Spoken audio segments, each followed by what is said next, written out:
The book is finally about to close on the Brandon Aiyuk and San Francisco 49ers saga. Brandon Aiyuk has officially requested a trade out of San Fran, and this puts the 49ers in a really tough spot because a few months ago during the draft, the Patriots, the Steelers, and the Commanders were all calling, looking to get their hands on this guy, and you could have got rid of him and gotten a first-round pick in return. But now, with the current situation that you're in at this moment, if you trade Brandon Aiyuk away, you're not going to get anything more than a second-round pick at best. Where have the 49ers gone wrong in this situation? I believe it's them being indecisive with what they want to do with Brandon Aiyuk. Because at the time, when teams were reaching out to trade for Brandon Aiyuk, the 49ers didn't want to pull the trigger because they felt they still had a great chance to secure him to a long-term deal. But with Justin Jefferson recently signing his huge mega deal, that has boosted the asking price for what Brandon Aiyuk wants, which is $30 million a year, and the 49ers have only been willing to give him anything between $26 and $28 million a year, which is why Brandon Aiyuk wants out. For John Lynch and company, you have to decide to either keep Brandon Aiyuk around for one last season in hopes of being able to go all in on winning a championship with the current core group of guys that you have, or trade him and get less than what you would have gotten if you would have got rid of him a few months ago. The 49ers have severely mishandled this thing. Even if you didn't expect for Brandon Aiyuk to increase his asking price, you should have known that it was going to take a little bit more to get this dude to sign on the dotted line. And it seems as if the 49ers and Brandon Aiyuk's camp are not even anywhere close to reaching an agreement on the number that Brandon Aiyuk has set for himself. Is he worth $30 million this season? I believe so. Now, could you keep him this year and then put the franchise tag on him in the offseason to keep him around? Yes, potentially. But that only depends on if you plan on truly giving him a long-term deal. There's no point in keeping him hostage. Mike Tomlin has a great phrase when he says, "We want volunteers, not hostages." And I've heard a lot of 49ers fans say that Brandon Aiyuk has no power, no leverage in the situation. No, BA has all the leverage in this situation. You know that he's going to go out and he's going to play good. I don't think that he's not going to put his best foot forward because this is a contract year. Even the 49ers don't pay him. What he puts on display this season is going to determine what other teams are going to pay him if he hits free agency. So you're damn right, Brandon Aiyuk better continue to ball out this year.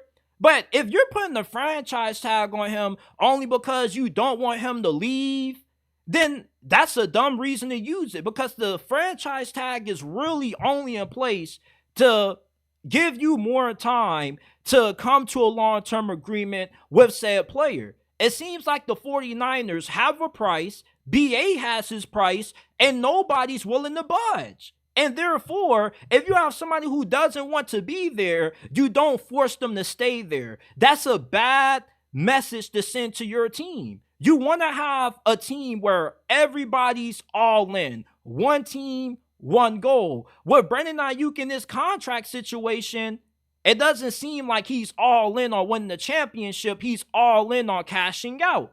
And what was the point of drafting Ricky Pearsall in the first round of this past year's draft if you didn't plan on trading away Brandon Aiyuk before the season? Even if you start Ricky Pearsall and he replaces BA because you traded him away to either the Commanders or the Patriots or whoever, there's no guarantee that he's going to give you the kind of production that Aiyuk was giving you, 1,300 yards as a rookie. Those are high expectations. Now, is Ricky Pearsall some slouch? No, I had him rated as a top 10 wide receiver in this class coming in, but I don't think he's going to give you the kind of production that BA was giving you. For the 49ers at this point, you got to keep Brandon Aiyuk around just to have one last chance of winning it all. Now, could you still win the Lombardi Trophy without Brandon Aiyuk being on the roster? Sure, but he definitely helps your chances, and you definitely have way worse chances winning it without him. this is too common that the 49ers find themselves in these kinds of situations because they take their time with these contract talks. When you know that you really want to keep somebody around, you shouldn't have to second guess what they're worth. When you are already flirting with trading away other teams, that already showed your indecisiveness. This is the equivalent to when you meet a girl, you're messing with her, y'all go on a couple of dates, and then she ghosts you out of nowhere because she's trying to decide if she should go back to her ex or she should just go ahead and move forward with getting into a relationship with you. In the NFL, time is limited. And you got to make a lot of decisions fast. And if you knew that you were going to keep BA around, even if his asking price went up a little bit, you shouldn't have had any problem with giving him what he was asking for.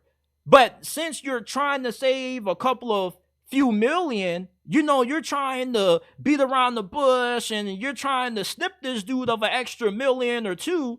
And as a fan, you may say, well, JT, what's the difference between getting 28 million a year and 30 million a year? Well, for the 49ers, that extra million or two that you could keep, you could potentially use that with re-upping Trent Williams' contract because he also wants a little bit of a pay raise. What about the other guys who are in line for new contracts? You can't put all of your money into a guy that may just be a great wide receiver 2 at best, and maybe he isn't a great number 1 as many of us think.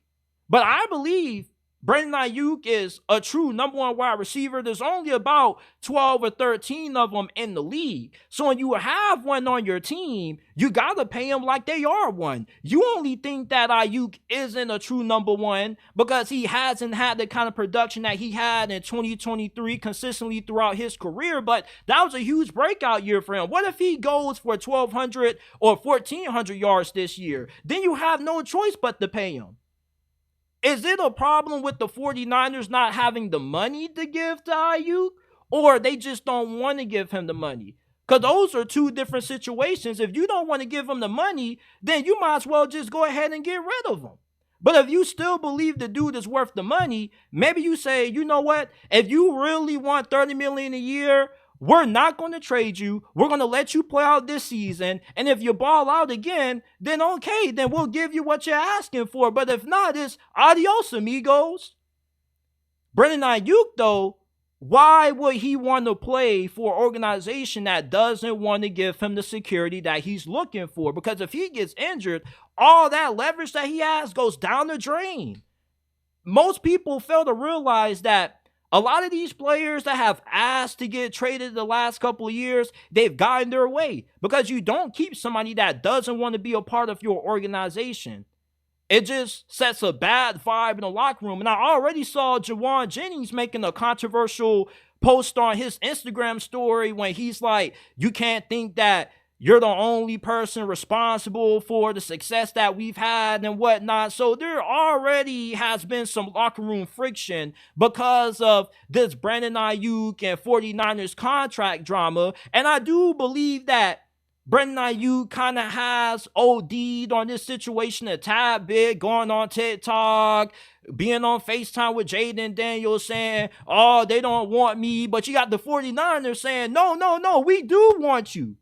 So at this point, let's just wrap this shit on up, get it out the way.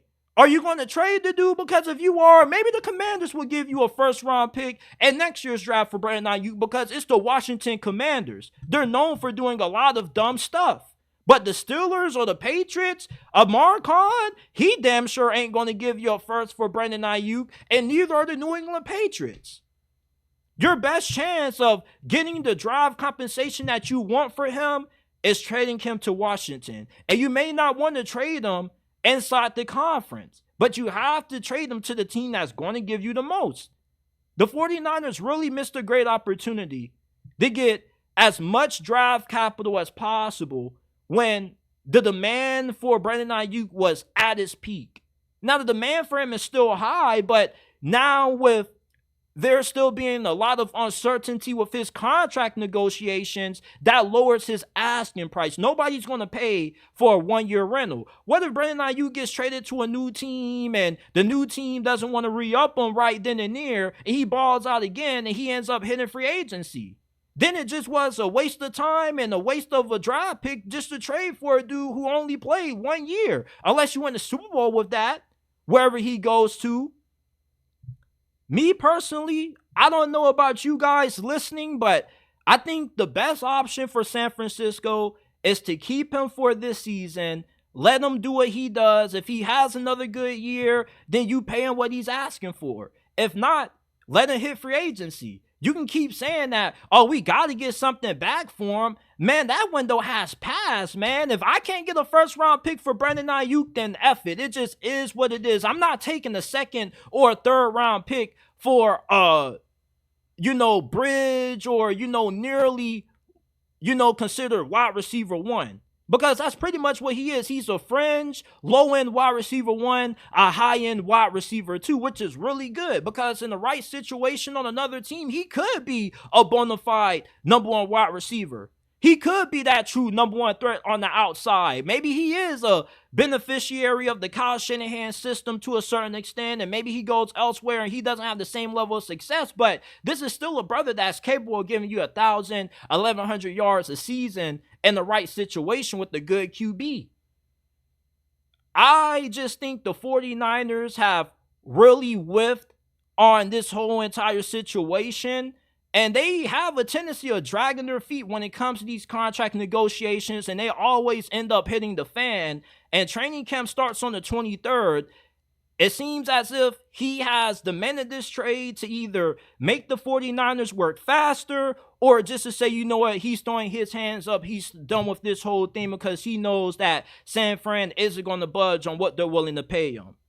But these are just my final thoughts on the Brandon Aiyuk and 49ers saga. The next time I talk about this, it's either he's getting traded or he's signing an extension to remain in San Francisco long term.